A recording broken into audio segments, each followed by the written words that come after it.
ఉమా,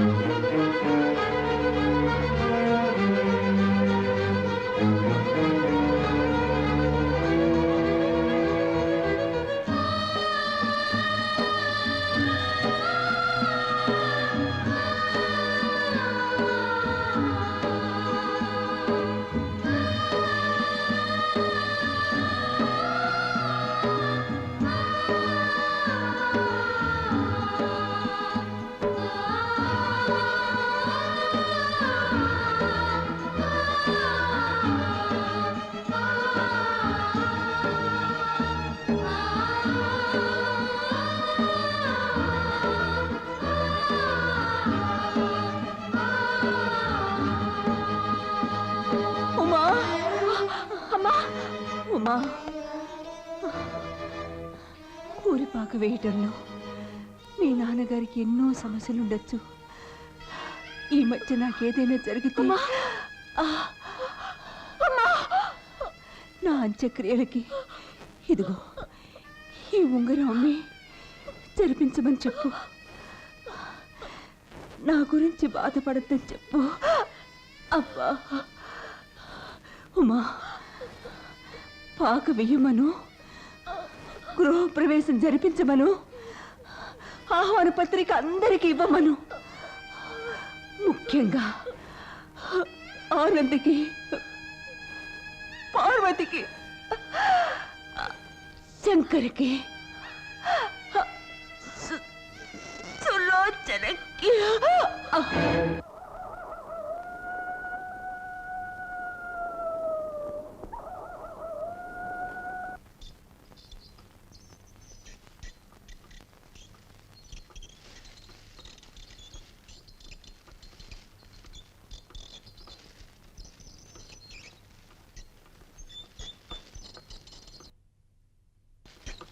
చూడమ్మా, మీ దగ్గర శపథం చేసి ఇవాళకి 90వ రోజు. ఇవాళ సాయంత్రం 6 గంటల లోపు నేను మీ ఇల్లు ఖాళీ చేస్తాను. సుబ్బయ్య గారు, అదంతా తర్వాత మాట్లాడుకుందాం. నేను మనిషిని, ముందు లోపలికి వెళ్ళండి.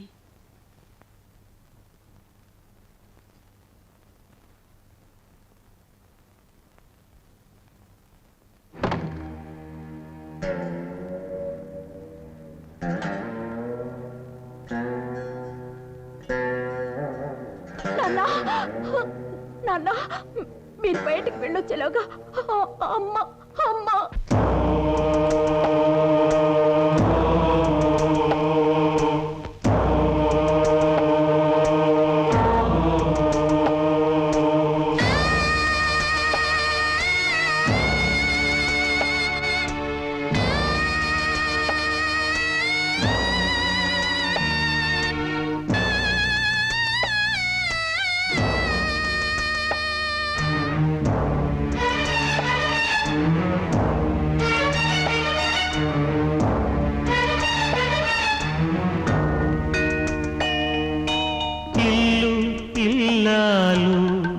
పిల్లలనే ఈ బంధాలన్నీ కల్లలురా. ఇల్లు ఇల్లాలు పిల్లలనే ఈ బంధాలన్నీ కల్లలురా. నిజమేనేమో అని పిలిచి నీడగా మారే కలలేరా. నిజమేనేమో అని పిలిచి నీడగా మారే కలలేరా.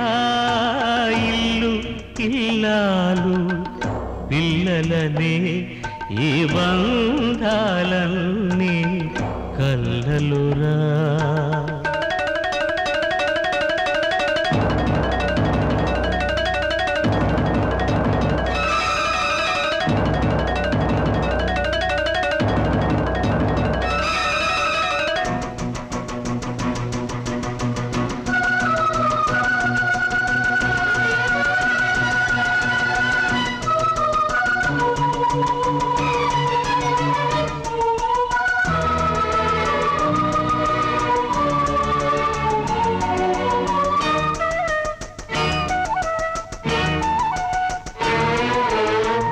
కమ్మని కలలే చూపిన నిదరి శాశ్వతమై నిలిచేనా కంటికి వెలుగే చూపిన దీపం గుండెలనే కాల్చేనా రెక్కలు మొలిచి కూటిని విడిచి రువున సాగే పిల్లల విసురే రేపిన సుడిగాలిలో దీపం ఆరెను ఆ గూటిలో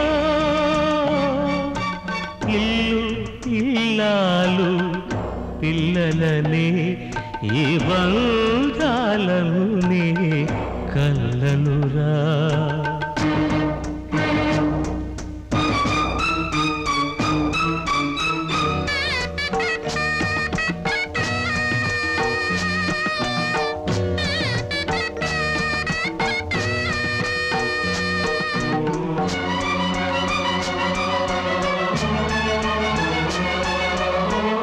చల్లని నీడే కోరిన బ్రతుకు చితి ఒడిలు రగిలేనా తన పల్లవికే ముగింపు పాడగా ఒక చరణం కదిలేనా ఊయల మంచం ఊపిన తల్లికి పిల్లలు పేర్చే కట్టెల మంచం పాడును కడసారిగా నేడు జ్వాలల తన జోలగా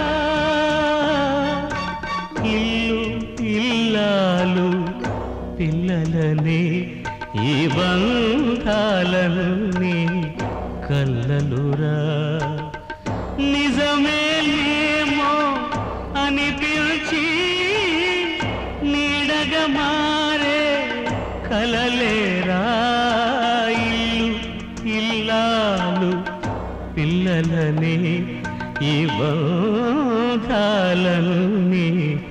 కల్లలురా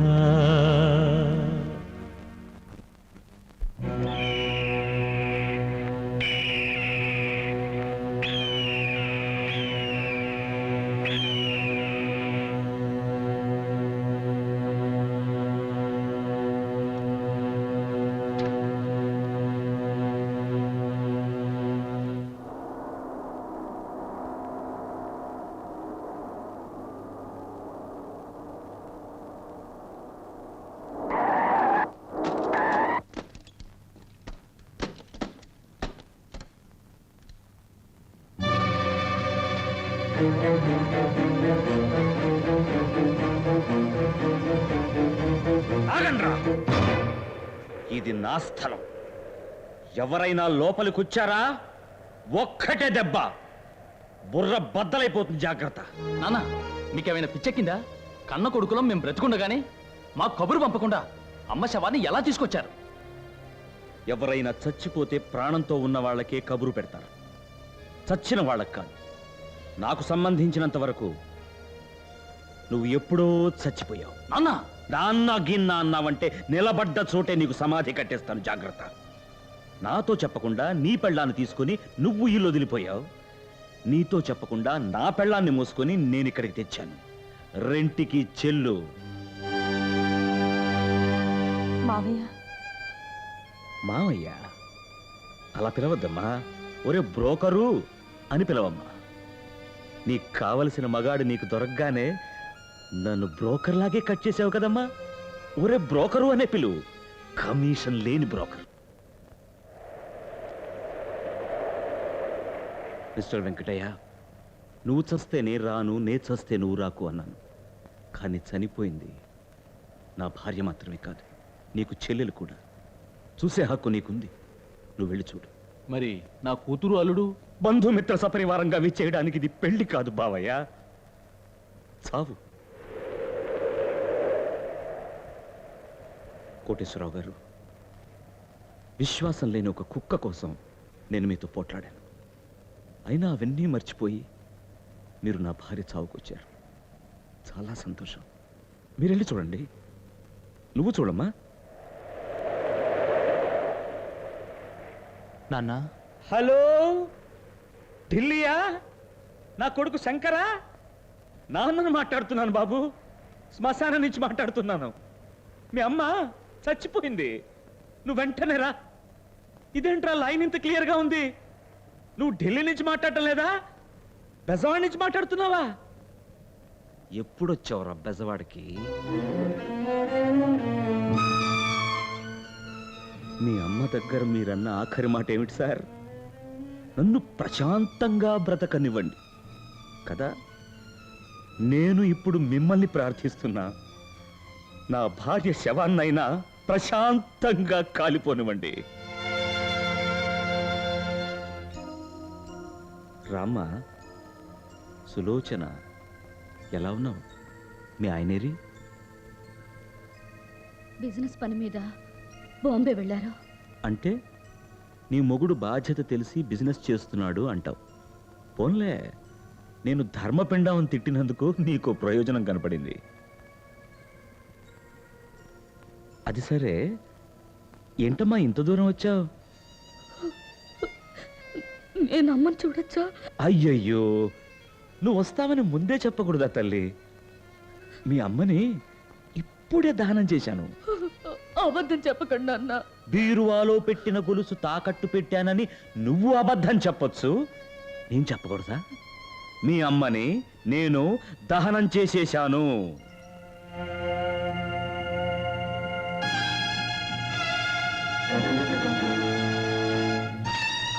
నేను చెప్పిన వాళ్ళు తప్పించి మరెవరైనా ఈ కర్ర దాటి లోపలికి వచ్చారా, ఈ కర్రతోనే వాళ్లకు కపాల మోక్షం. అమ్మ ఉమ్మా, మనుషుల అవసరాన్ని బట్టి రాజ్యాంగాన్నే మారుస్తున్నారు.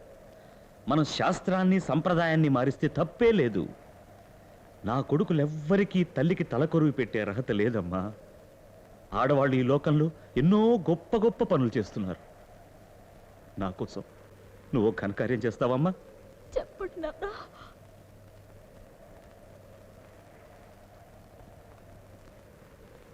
నా భార్యకి నువ్వే తలకొరువు పెట్టాలి.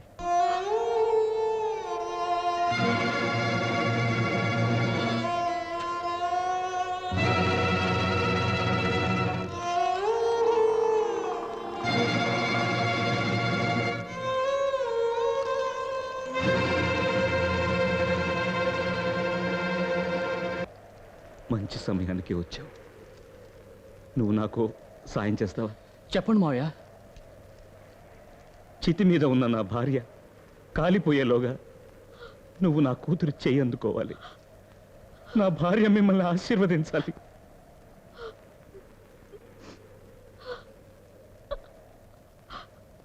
ఏమిటమ్మా, సారే చీరే ఏమీ లేకుండా నేను నీకు పెళ్లి చేస్తున్నానని బాధపడుతున్నావా? ఆ ముక్కోటి దేవతలు పరమేశ్వరుని కళ్యాణానికి ఇచ్చిన సారె కంటే గొప్ప సారె మీ నాన్న దగ్గర ఉందమ్మా.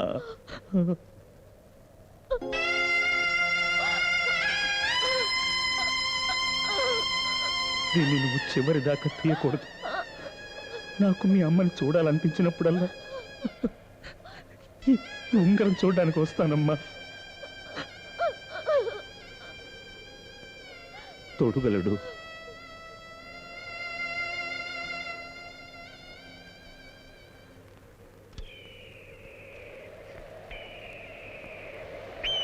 మీ అందరికీ చెప్తున్నాను, ఇదే స్థలంలో ఈ సుబ్బయ్య తన మహాలక్ష్మికి ఒక తాజ్ మహల్ కడతాడు.